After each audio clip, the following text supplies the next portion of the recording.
guys, Ashley Cheeks here. Today we're going to talk about why you need to guard your equity with your life when you're starting your business.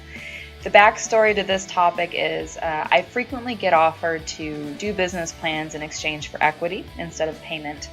Now, for several reasons, that's not something that I do. It's not ethical in certain areas, and I just don't find it to be the right approach. But what I find is people that tend to offer me equity in exchange for work is that they've already done it several times and there's not much equity left in the business by the time it gets to the business plan.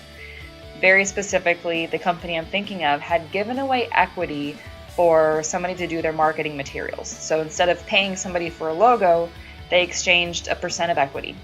And instead of paying somebody to help them with their entity setup, they gave that person a % of equity.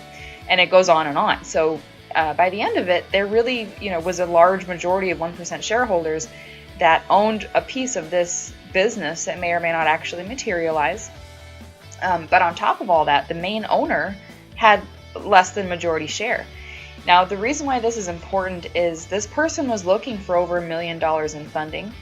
And to approach an investor for any sum of money and say, I only own, 40-something % of my business and this is the money that I want, that's not going to look too good. That's going to look like you're giving your company away, and this investor does not want to be involved with somebody that is literally just shelling out equity left and right. Usually when you go towards an investor, you want to make sure that you have something to offer this person so that they want to be engaged in your business. A lot of times investors want to have some power, or they want to have some type of control, or they want to know that their partners, which would be you and whoever else has equity in the company, are like-minded in business approach so that you guys are on the same page. So if you give out your equity to a lot of people, now all of these little 1%ers or whatever % you're giving out, they all have a say in your company. Now this situation's come up also with family and friends. When entrepreneurs start their business, a lot of times they make promises and they say, you know what, brother, as soon as I get this off the ground, you're going to be a 30% shareholder and, we're going to tackle this thing together. Very specifically, I had a client who said that they wanted to bring their brother on board in year 3 after the business is up and running and give this brother 30% equity. And I said, that's great, but why aren't you bringing him in earlier? Why not give him equity and make him start working with you today? He said, well, my brother doesn't want to take the risk of putting in the time and the effort and everything so, vague right now that he's not comfortable coming in until things are actually smooth and running and operating. I said, well, then why are you giving him 30% equity if he's not willing to put in the sweat to get it to where it's successful? People that put in sweat equity are literally sweating for their equity.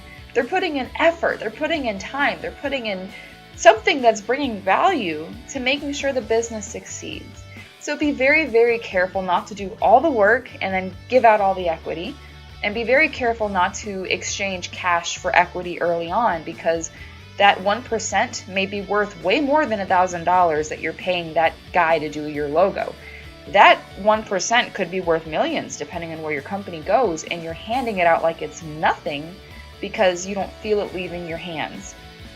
Don't make that mistake. Protect your equity with your life that is yours, and do not exchange it unless somebody has earned the right to have a piece of your company.